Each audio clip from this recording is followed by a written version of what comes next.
Spiderman movie में एक बहुत बेहतरीन डायलॉग है कि great power comes with great responsibility. अब ये मैं आपको क्यों बता रहा हूं, अब यहां पर अब एक इनॉर्मस पावर ह्यूमन हैंड्स में आ रही है, वो है एआई की पावर। क्या एआई को आप लाइफ में किस एक्सटेंट तक लगा सकते हो? चलो लाइफ में तो लगा सकते हो, क्या जुडिशरी में या फिर जुडिशियल डिसीजंस में या कोर्ट लाइफ में एआई लगनी चाहिए? सवाल ये उठता है, क्या एआई के को इस तरीके से इंप्लाई करना चाहिए कि वो अपना जुडिशियल माइंड भी लगा दे, या जजेस अपने काम कराने के लिए एआई से रेफरेंसेस लेने लगे, या एआई की बातें समझने और सुनने और उसके बेसिस पर डिसाइड करने लगे क्या जस्टिस डिलीवर होगा? आपको यह भी समझना पड़ेगा कि जो जस्टिस डिलीवरी है ना, वो ऐसा नहीं है सीधा जजमेंट करना ही जस्टिस डिलीवरी नहीं होती। जस्टिस डिलीवरी तो वहीं से शुरू हो जाती है जहां से कोई ऑफेंस या कॉज ऑफ एक्शन अराइज होता है। अब अराइज होता है, उसके बाद पुलिस अपना काम करती है। अब इन्वेस्टिगेशन में अगर आप एआई यूज करोगे, ऑब्वियस सी बात है इंफॉर्मेशन ज्यादा रिफाइंड आएगी। फिर उसके बाद इन्वेस्टिगेशन या फिर अगर सिविल केसेस भी है, तो आप जब अपने एविडेंसेस गैदर कर रहे हो, उसमें एआई का यूज करना कोई गलत नहीं है। फिर उसके बाद जब आप रिसर्च के लिए चीजें लेके आ रहे हो, तो आप अभी भी इंटरनेट का इस्तेमाल कर ही रहे थे, तो एआई का इस्तेमाल करो। ये चीजें आसान बताती है लेकिन एक्यूरेट नहीं है। हमें एक चीज को समझना पड़ेगा, आज की डेट में भी एआई एक्यूरेसी गारंटी नहीं कर रही, हाँ इजीनेस गारंटी कर रही है। अब उस एक्यूरेसी को हमें हमेशा चेक करना पड़ेगा। दूसरी चीज, अब इसके बाद जो कहानी शुरू होती है वो ये है कि जब कोर्ट में कोई केस आ जाता है, जब कोर्ट में केस आ जाता है, कई रिसर्च वकीलों को करनी होती है, कई रिसर्च जजेस को करनी होती है। इस रिसर्च में बहुत ज्यादा टाइम लगता है। उस रिसर्च के टाइम को कम करने के लिए अगर ऐसे टूल्स बने हुए हैं जो गवर्नमेंट के द्वारा बताए गए हैं, तो उन टूल्स को यूज करना क्या गलत है?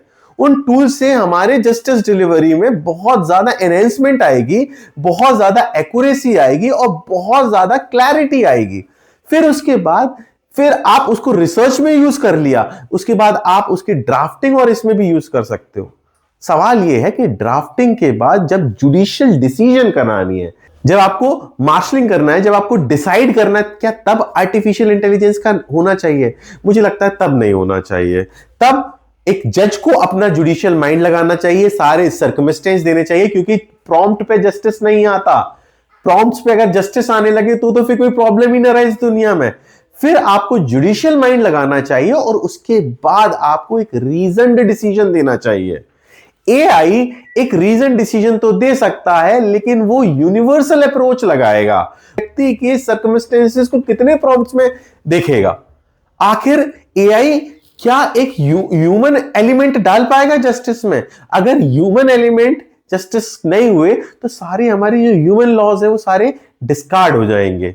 तो आप ये कह सकते हो कुछ स्टेजेस पे एआई को वैलिडली अगर गवर्नमेंट कुछ ऐसे टूल्स बना दे तो आप अप्लाई कर सकते हो, लेकिन कुछ स्टेजेस ऐसी होनी चाहिए जहां पर एआई का इंटरवेंशन कम होना चाहिए, खासकर जब जजमेंट है और जब उसका रेशो बन रहा है या फिर उसके पीछे की रीजनिंग आ रही है, वो एआई के भरोसे नहीं होनी चाहिए, वो ह्यूमन इंटेलिजेंस के भरोसे होनी चाहिए। इस टॉपिक को बेहतर समझने के लिए आपको पहले यह समझना होगा कि एआई क्या है। एआई बेसिकली क्या होता है? एक ऐसी आर्टिफिशियल इंटेलिजेंस जिसके लिए आप एक प्रॉम्प्ट देंगे, उस प्रॉम्प्ट को वो प्रोसेस करेगा, जो उसके पास इंफॉर्मेशन है उसको गैदर करने के बाद, प्रोसेस करने के बाद वो एक आउटपुट देगा। अब ये सब कुछ करने में एआई के पास दो तीन चीजें नहीं है। जैसे उसके पास एक इमोशनल नेक्सस नहीं है, उसको सोसाइटी की अंडरस्टैंडिंग शायद उतनी अच्छी ना हो, उसको ये नहीं पता कि हर जजमेंट एक अलग क्राइटेरिया पर डिस्कस होता है, हर जजमेंट का रेशो अलग होता है, हर केस डिफरेंट होता है। तो ये टेक्निकली बहुत ज्यादा मुश्किल है एक यूनिफॉर्म रिजल्ट करना, और एक यूनिफॉर्म प्रॉम्प्ट देना भी तो बहुत मुश्किल है। अब प्रॉम्प्ट देने के साथ साथ लेकिन ये हमें यूजफुल भी तो बहुत हो रहा है। इतने बर्डन्ड केसेस हैं, इतने सारे जजेस हैं, इतने सारे काम है जिनमें पेपर यूज हो रहा है, जिसमें 10-10 15-15 दिन जिस रिसर्च को करने में लग रही है, वो रिसर्च अगर 2 दिन में हो रही है। जिस लैंग्वेज को बनाने में हमें 4 से 10 लोग लग रहे हैं, वो काम 15 मिनट में एक वेबसाइट कर देती है या एक टूल कर देता है। तो इसमें प्रॉब्लम क्या है? मेरा मानना यह है कि इसको बहुत बेहतरीन, बहुत प्रिकॉशियसली यूज करना चाहिए। आप इसको जस्टिस डिलीवरी में तो नहीं यूज कर सकते, लेकिन जस्टिस डिलीवरी सिस्टम को आसान बनाने के लिए यूज किया जा सकता है। In any way it can't replace जजेस, but yes they can assist जजेस। और हाँ, कुछ ऐसी गाइडलाइंस की जरूरत है जो इनसे ये बता सके कि लिमिट्स क्या होनी चाहिए एआई की, या फिर जजेस किस हद तक उस एआई को यूज कर सकते हैं अपने जस्टिस डिलीवरी सिस्टम में। क्योंकि कहीं ऐसा ना हो कि एआई हमारे जो इंटेलेक्चुअल बिहेवियर है उसको सप्रेस कर दे और अपना आउटपुट देना शुरू कर दे, या फिर हम सिर्फ अपने इंटेलिजेंसी को सुपीरियर मान के एआई का यूज ना कर सके, जिससे हमारी जस्टिस डिलीवरी में और आसानी हो जाए और क्लैरिटी आ जाए। तो मेरा यह मानना है एआई के बिना हम इमेजिन तो नहीं कर सकते, लेकिन एआई में लिमिट सेट करना बहुत ज्यादा जरूरी है।